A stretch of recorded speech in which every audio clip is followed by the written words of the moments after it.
So with that, like talking about like, maybe take it away from the idea of falling flat on your face, but things ending and then heading into the kind of the unknown. So you've mentioned like the program that you've been leading for the past few years has wrapped up. So you as Mhm. like a long-term professional, how have you managed the like about that? Yeah. Well, I'm going to be really candid.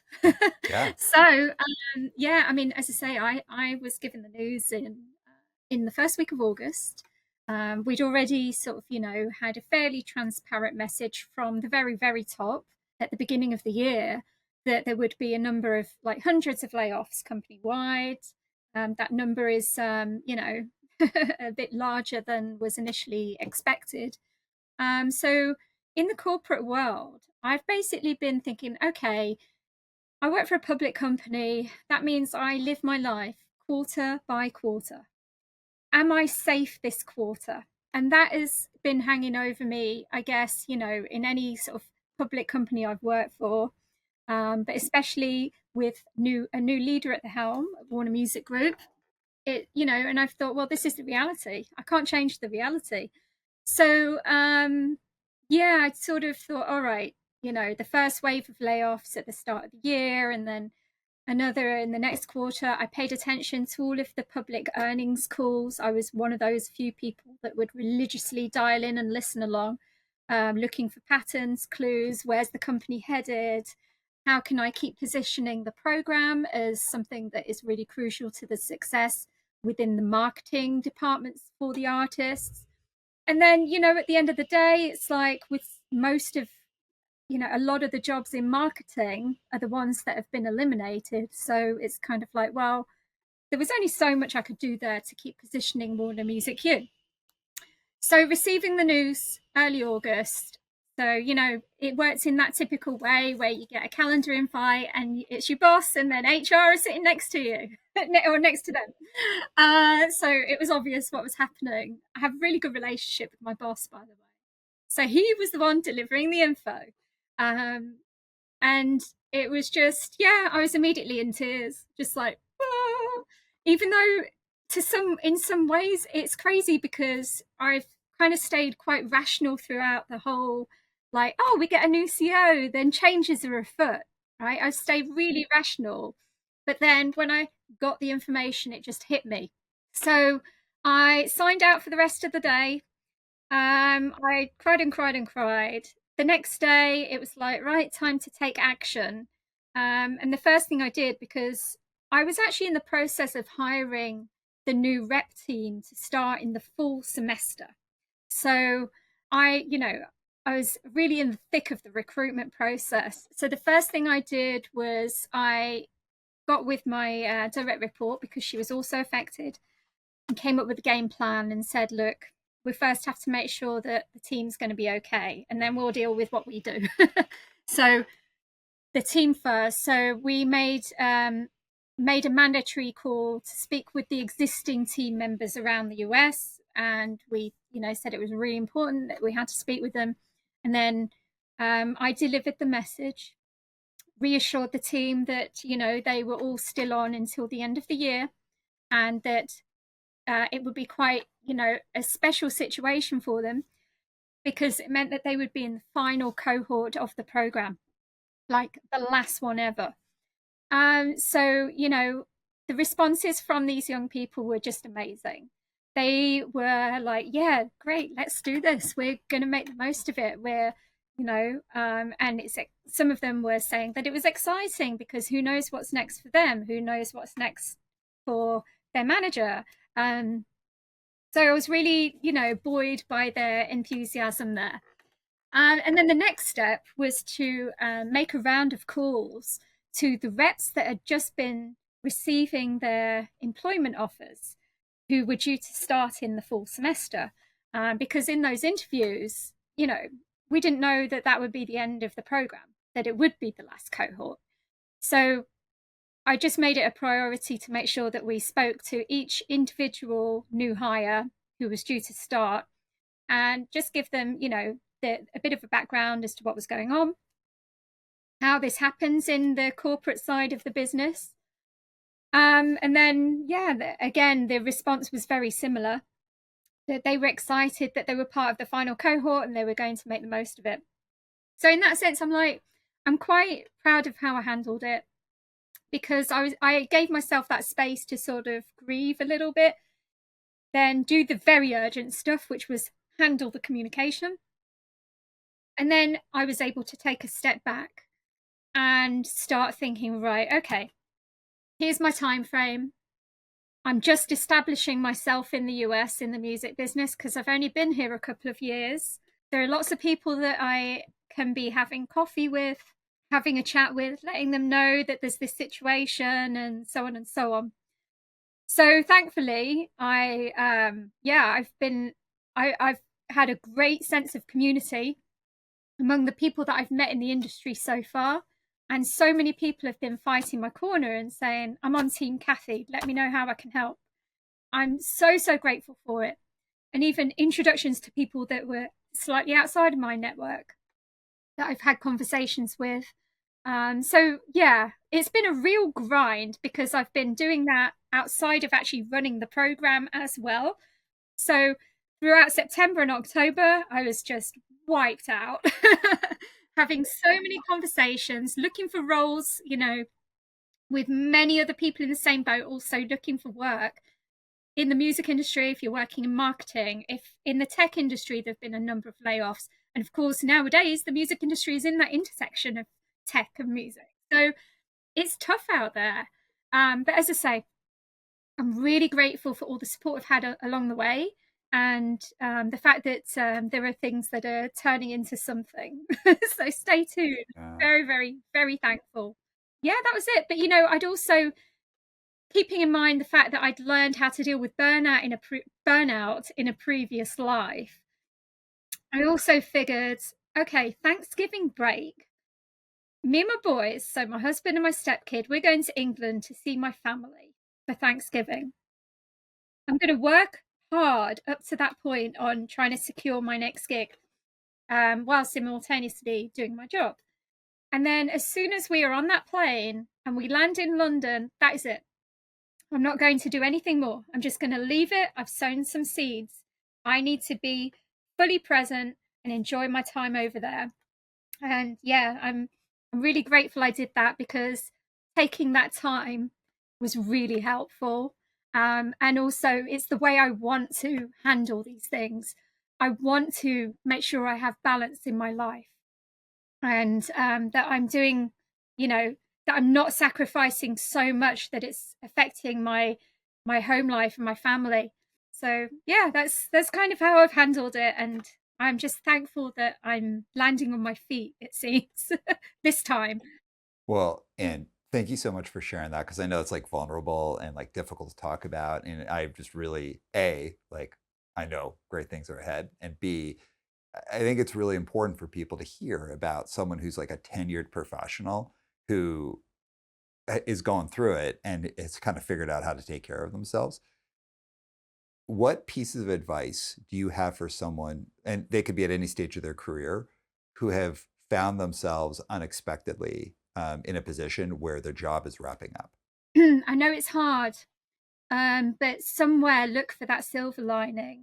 And it might not even be the thing that you want to hear at the time. I know, the grieving process is for real, because you pour so much of yourself into a role, that you almost feel like, oh, I failed. I gave everything and it was a failure, but it isn't a failure. It is not. Um, Whatever someone has done in their job, they've been able to have an impact on the people around them. They've maybe grown from the situation. Find whatever it is that you think, that where is the value in what you're going through? What can it teach you now? Is there a hidden lesson in there that you need to learn about yourself, that's going to empower you in your next position? Or just, even if it is a case of, you realize that you need to take better, prioritize your care for yourself, make decisions that work for you over what you're doing for other people. I think really look for the hidden gift in these absurd situations, And also remember, the world is crazy right now. Give yourself lots of grace. I love that. There's something that you shared in your story there I found super interesting where you're like, hey, I was the person that always made sure I went in and I was on these calls when they were talking about the company performance and I was paying attention what was happening in the marketplace. I think that's like a well, I don't know if it's unusual, but I very rarely have I had people say that they're paying that much attention. So one of the things Mm-hmm. that I always encourage people, like when I'm working with anyone, is the idea that like very few, if any, industries are recession proof, and that Mm-hmm. very few, if any, companies are like forever companies. Like most companies are going to have bad periods and they're going to have headwinds. And it even could be like the company's actually doing fine, but they wanted bigger profitability this year. So they're going to like lay people off so they can hit a profitability number, which sucks. Like, I mean, that just sucks. But that is also part of like working in companies that are within like a capitalistic society. So really, I'm a big believer in people being always interviewing, always looking for other jobs, always kind of looking for like what that next step is, but also really paying attention to what's going on in your company and what's going on in the market. And I find it like really fascinating that it's very rare I hear someone actually doing that and doing that diligently. So, what advice can you give people around that about like the level of attention that you pay to things like that? Yeah, I mean, well, anything can sort of border on a bit of an unhealthy interest, right? So, but certainly taking an active interest in, well, it all starts with what is the vision for the company? Keep asking the higher ups, from different departments, what their vision, what do things look like? Have these open conversations. 9 times out of 10, if you do speak with a higher up, they are interested in engaging with you. So just do it. And if not, whatever, there are more. So, connecting with people higher in a higher rank in the company to sort of find out how their area of the business is going, just because you're curious, I think is always a smart move. And then, of course, following diligently the press releases that come out, because when you work for a corporation and you hear about someone at the top who's maybe joining the company or someone's being let go or changing paths or being promoted, those press releases usually land in your inbox at the same time as them going out to the trade publications. So in this case, it would be Music Business Worldwide, probably received the same news we did from the same email. Because, as soon as an email is circulated internally in a company, you've basically gone public. So generally nowadays, everything's going out all at the same time. So when you get one of those communication emails, you read every last word in there because there are clues that show you sort of the direction in which the company is headed.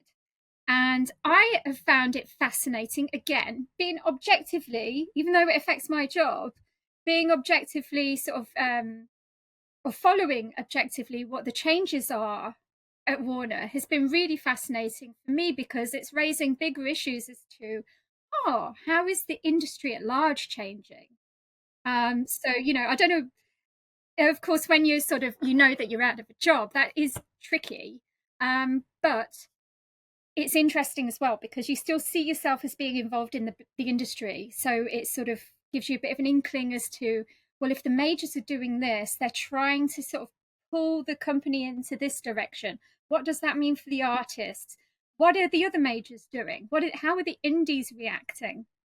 Or, all those kind of changes are pretty interesting to follow. But, I'm the kind of person that spots patterns. So I can't help but look. Okay, I love what you're saying here, thinking about these patterns, like going into like the idea of like having a sense of control over one's destiny. What you're talking about, it just to me is like that is the wisest thing. Is like really understanding the industry you're in. What are the trends? Who are the players? What's happening? Most people are going to experience some kind of job change throughout their career at some point, whether it's their choice or it's the choice of an organization. And I know sometimes it can feel for people that we're out of control. Like there are not that we're out of control, but that we have no control over what's going to happen. And there is some degree of that. Like, I mean, we can't control like how markets are going to necessarily operate or the decisions that are being made like way at the top. But what we can do Mhm. is we can pay whatever a chosen industry is, even if we kind of just fell ass backwards into that. We can always pay attention to the industry we're in. We can always be looking at what the job market's like, what are the opportunities that there are, what are the trends in the marketplace, who are the new incoming leaders. Like that gives you way more power to make decisions. Either you can be proactive in how you're positioning yourself in the job market and how you're going into different roles and making, I love what you said earlier, like kind of like building a network for some things, or from a reactive space, like something happened that you didn't necessarily like. Maybe it was that you didn't get a job you're going for, or your department's being cut. It gives you more control. And I think like that level of paying attention to an industry and all the things that you just said is like unbelievably wise. And it is very empowering. Yeah, it is. I mean, there is a downside to this because if you go too far and start sort of obsessing over it, and I've been close to that myself, Mhm. it can overspill into how you're bringing yourself to work every day because I think it's not healthy to come to work and sort of, constantly feel that the axe might be falling, right? Sometimes you do have to think, okay, it may be, but I'm going to I do everything I want to do today as though it is my last day at work. Right? But it can have a negative effect where you suddenly feel ruled by fear and like, oh no, I'm going to lose my job. Is there any point to this now? Oh, why am I not being listened to here? Why aren't we getting the resources? Not saying that any of these things happened in my recent one, but I can imagine those are the kind of things that you could end up spiraling about. So I think it's important to be aware, but then also give it a place and don't let it push you into a situation where you're letting the uncontrollables control your behavior, right? So yeah, that's been tricky because there have been some moments where let's say I've not had enough sleep and then I have felt a bit like, oh, I've survived this quarter, will I survive the next one? I'm tired. Yeah. Well, can I give you a kind of an analogy that would support that? Please. So if we're thinking about health, and I'm not talking about like standards of beauty or anything like that, I'm just talking about like whatever it is for someone to be healthy. So let's say someone is like paying a lot of attention to their health and they're like very diligent about their diet and exercise and all of these things. That's like overall like a good thing, like because it allows you to make choices about your life and how you want to manage your health and what you want to do and all of those things.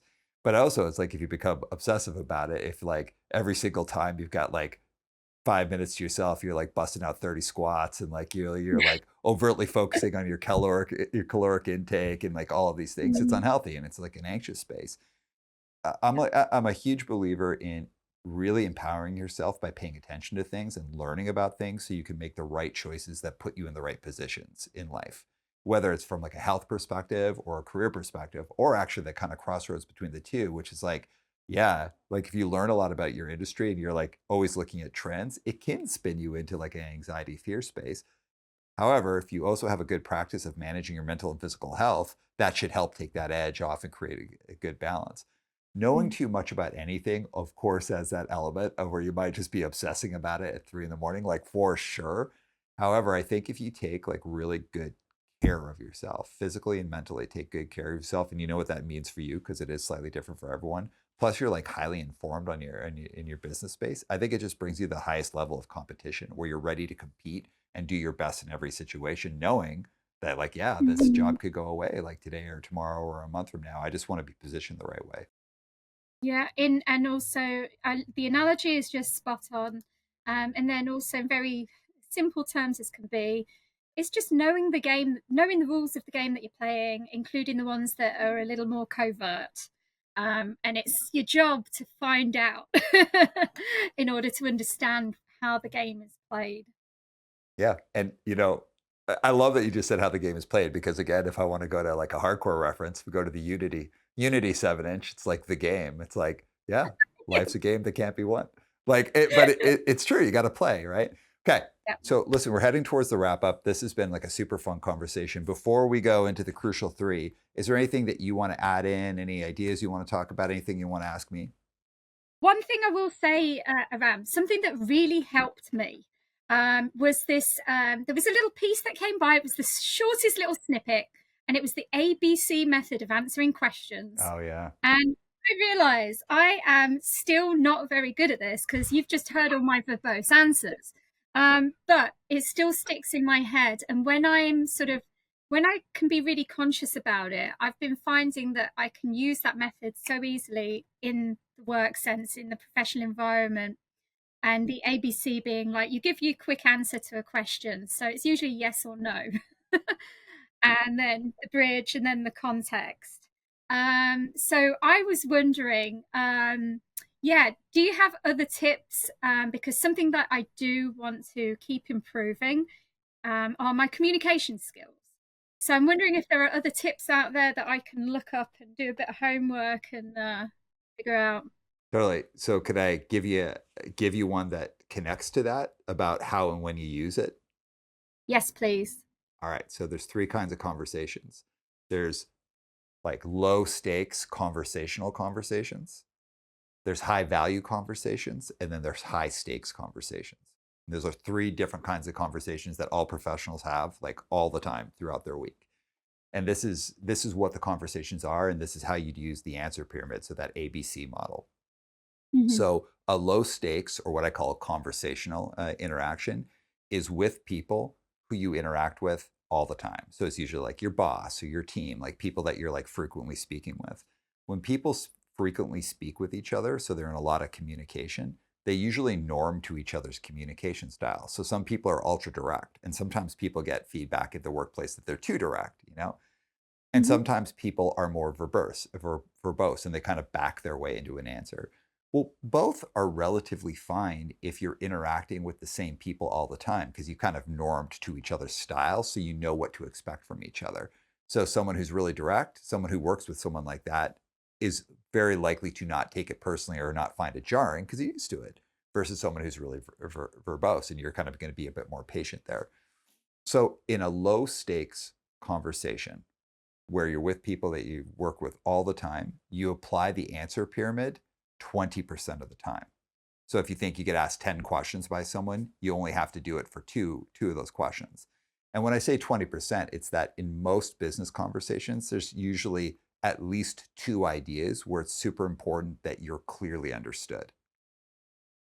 But the other ones, you can like explain yourself however you explain yourself. So it's like a 20-80 model. 20% of the time use the answer pyramid, 80% of the time communicate however you communicate, because those answers are probably less important and the other person's going to be able to extract what they need out of it.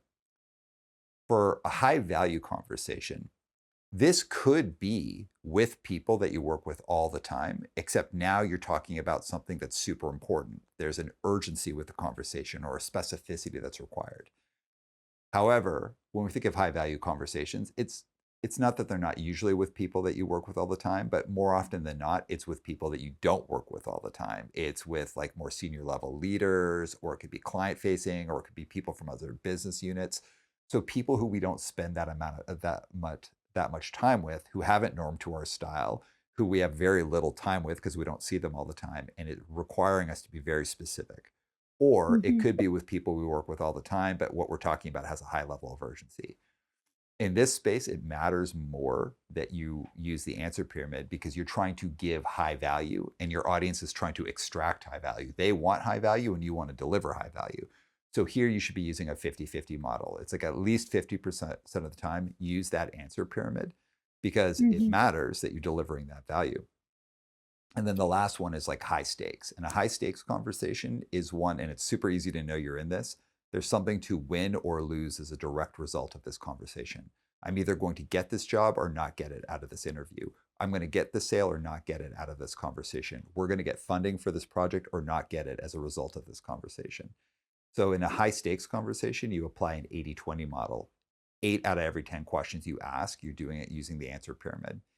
And the reason that I've created this model is that the answer pyramid by nature, as like you're saying, it's really hard. Like most of us like to back into an answer. It's because we want to give the backstory or the context or kind of paint the landscape. However, and that's usually fine in a lot of just like low stakes conversations or normal conversations. But when someone wants high value or if it's high stakes, it's way more important to lead with the answer and go from there. So knowing what kind of conversation you're at any given time is the first part of that. And then the second part is like being like, okay, I'm in a high value, boom, 5 out of every 10 questions. I got to identify the right questions, answer them directly, and then know the other ones I can be a little bit more conversational on. Yeah, got it. It's quite logical when you explain it like that with the three different levels. Well, I love telling stories. Like I'm like a chronic storyteller, and I love Mhm. just what we call chopping it up. I love chopping it up with people. So my inclination is to not be direct. It's to be the opposite. But Mhm. I've learned so much about when to be direct and when not to be direct, and when to I do need to be a bit more gentle. So I need to have a bit more of a buffer versus when do you have to give the direct answer. It's just about the different kind of conversation. I really love this as well because an extra layer on top of that is I moved from the UK to the Netherlands. So if I'm sure you're familiar with the Culture Map, the book by Erin Meyer, where there's this whole um, like the scale of direct and indirect ways of communicating. So I had to learn to be direct, like extremely blunt and to the point, in order to adapt successfully to the Dutch working environment. Now that I'm back in the US, I'm having to, well, not unlearn that, but get into a different habit of I don't want to offend anybody. Mhm. So, do I sort of communicate how I would in Britain? Well, no, because something I've learned is apparently in the US there's something called the shit sandwich if you're delivering bad information. So Totally. I'm like, okay, well, a hamburger, I don't know. So it's interesting because different cultures require different approaches as well. And I know, like in Germany, of course, the context I believe is really important and has to be front loaded.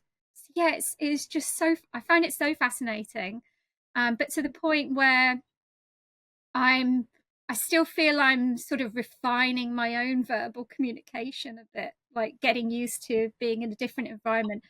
Given the fact I was in the Netherlands for 20 years, so I became very direct. Well, and I'm such a believer in directness, and directness also, as you know, in North America has a very gendered response where it's like if men are direct, it's often viewed as a virtue, where if women are Mhm. direct, it could be viewed as like, oh, that person's pushy. And it is like a real gendered response, and it's a real piss off because I want everyone around me to feel they can always be direct. But of course, there are many marginalized groups who've essentially been trained through their experience in North America that they'll be punished if they're direct. Maybe not, they won't directly be punished, but they'll be punished through like a perception that is built around them that will Mhm. hinder their career. And that's like a real thing. So it's like I understand why you're making that adjustment. And also North Americans don't particularly like directness. Like come to Western Canada, nobody wants anything direct. But it is important, but you got to know when to do it. You got to pick your spots and be thoughtful. Can I tell you how I built the answer pyramid, by the way? Yeah, I'd love to know. It was my second tour of Europe. The band I was in at the time had just put out what would be considered our kind of like landmark record, and everyone that I was interacting in North America, because at that time I was just only doing music like as a living, and everyone around me was like, "Oh, this record rocks! Like, oh, it's like the best thing." I'm like hearing all this positive feedback, and I'm like high on the horse. I'm feeling like amazing. We go to Europe. Our first show is in Germany, and we go to the venue, and the promoter comes up to me, and I'm like, "Oh, hey, I'm around. Nice to meet you." Like, "Hey, yeah, I listened to your new record," and I'm like, "Oh yeah, what'd you think?" Expecting a North American response, and instead, what I got was, "It's not very good." Or it's not very good. There's Mhm. 3 tracks on there that are excellent. The rest feels like filler, and I was like, you have Love it. you have mortally wounded me. And I was like totally like, oh. And I went to the band room, and everyone's like, what happened to you? And I was like, I can't believe what this guy just said to me. And I'm kind of like, oh, what a mean that was so mean. But I'm gonna tell you something. I thought about that on that tour and really was like, oh, that guy was actually trying to help me. Like that person was a fan of the band, and so much so that they went out of their way to put on a show for us. And the show was like sick, like totally awesome show. That person was basically like, I think you can do better. And I think the conversation was basically like, there's three good songs, the rest is kind of filler. Like, I think you should think about it for your next record. Like, they're actually trying to help me, but I was in such a Hmm. North American mindset. And also keep in mind, I said, what do you think of the record? And Hmm. it was such an eye opener for me where it was like, you know, giving people direct, if someone's asking for feedback and you're direct with them, it could be perceived in a really negative way, but it is actually coming from a good place and intent to help and not be fluffy. And the different ways that's managed culturally is really interesting, as you were saying. And I think it behooves everyone to kind of like pick your spot about how you build relationships with people, so you can be as direct with them as possible while also maintaining the relationship. And there's a real art involved in that. Yeah, no, it's certainly requiring balance again, like everything else in life. And yeah, that is such an awesome example. Intercultural communication. But yeah, I mean, I can imagine from his perspective, he was also like cluing you into don't bother playing these songs live. Like when you play Totally. next, skip them because it'll be a better show if you focus on the ones that he did like. You know, It, it's yeah, yeah, and intent is everything as well, of course, you know, where the totally. message why he told you that in the first place or gave that response. Yeah, I totally get it. And then if you try and have a similar conversation, like with a duchy, as a Brit, and you're beating about the bush and you're not being direct, they're just, oh, zone out. Totally. And like, Totally. oh, you didn't tell me anything. That's not useful. Yeah, Stop totally. saying I'm great. Give me some substance. 100%. All right, you ready for the crucial three? Yes, I think so. All right, so for the audience who doesn't know, the crucial three is I'm going to ask three questions that scale in difficulty, and we'll end with the toughest one. You ready to go? I'm ready. Okay, so the music industry is like, it's so interesting because, like, where it is now, who could ever have guessed that something like Spotify would exist? Like when we were kids and we were young coming up, and it changed like crazy radically in a very, very short amount of time. There were some people who saw kind of like around the corner or around three corners, but I think for a lot of people, they're like, what is this new world? So, if with all of your experience and like the attention that you pay to the market, what's your guess on where the industry is going within the next 20 years? More and more power to the independent companies and the artists themselves. We've already seen the democratization of the business when it comes to distribution. That happened, as you say, with platforms such as Spotify. So we're talking around 2008. But ever since then, we've been inching further and further towards individual artists having more power.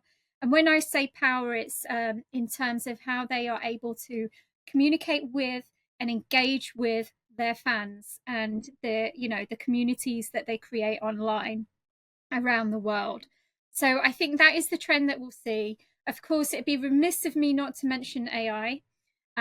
Things are still very we're really in the wild west currently in the music business with AI, with the discussions that are happening with governments in terms of at least legislation and how to prevent AI being used for not good.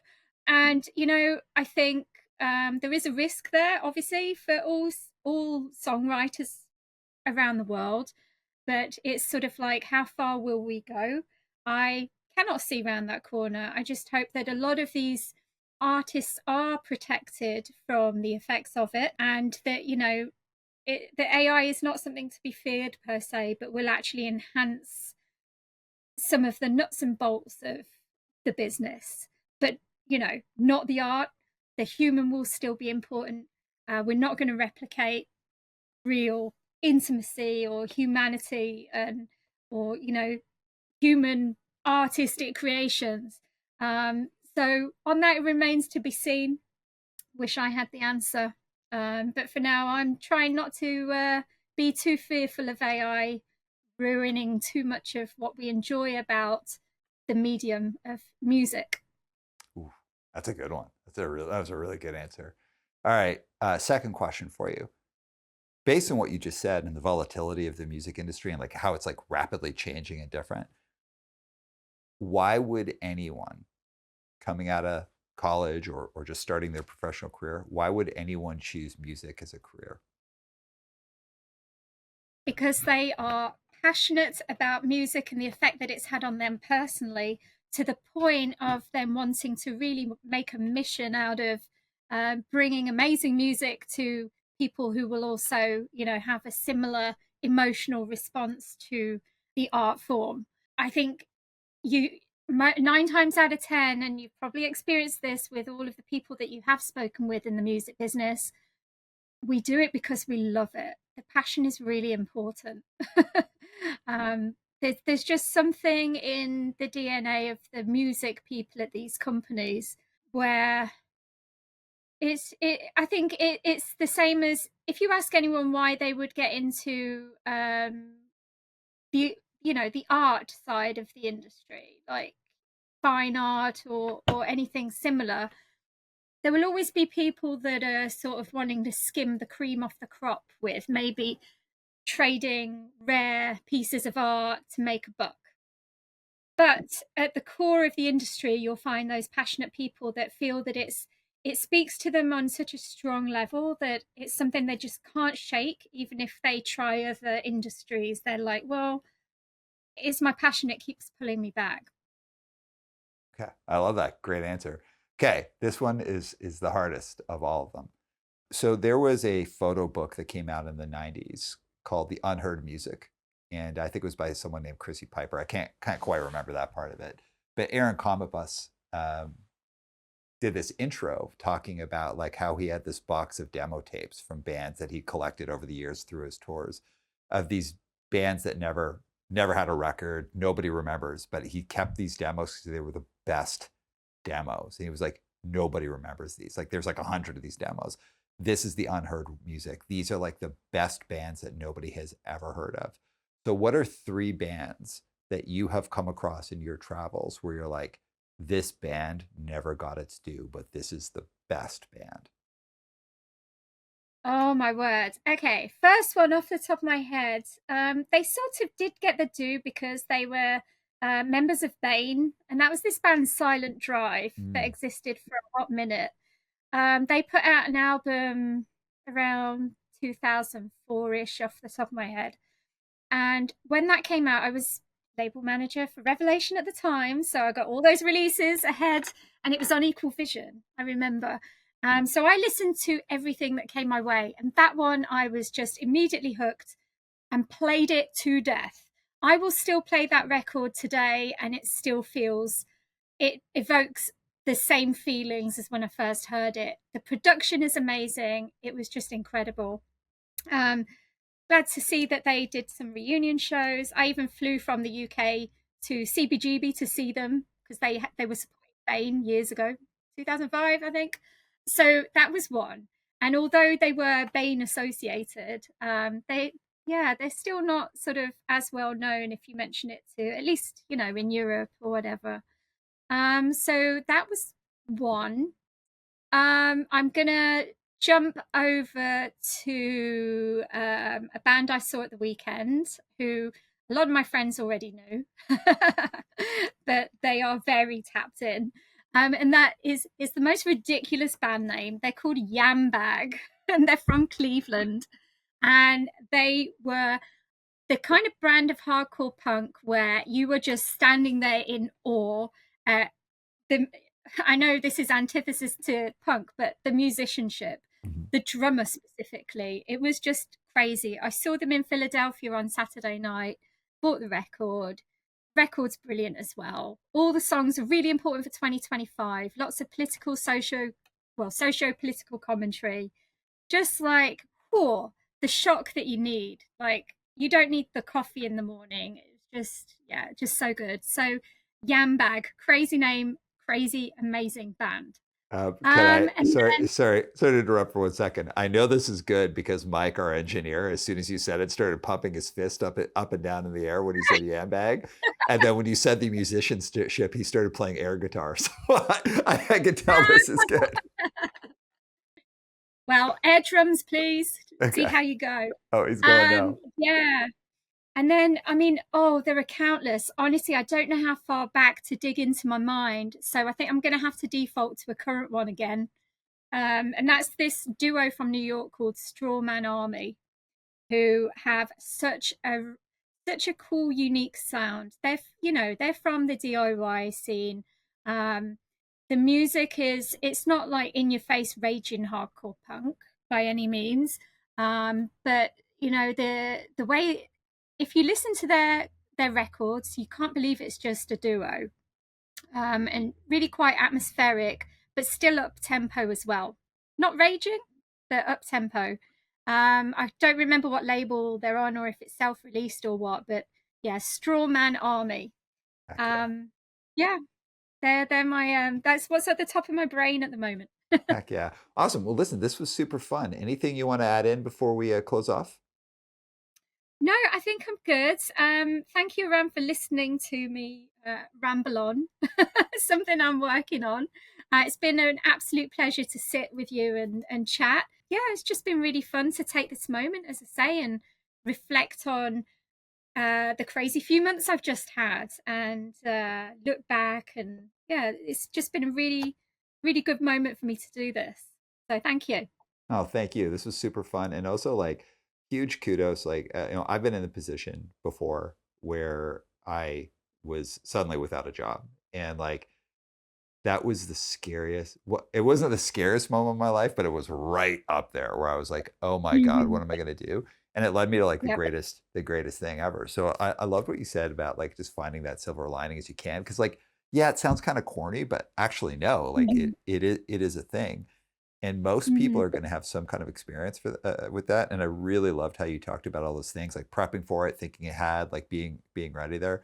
This was such a really like fun and open conversation. So thanks so much, everybody. I hope you got as much out of it as I did, and we will see you next time on One Step Beyond.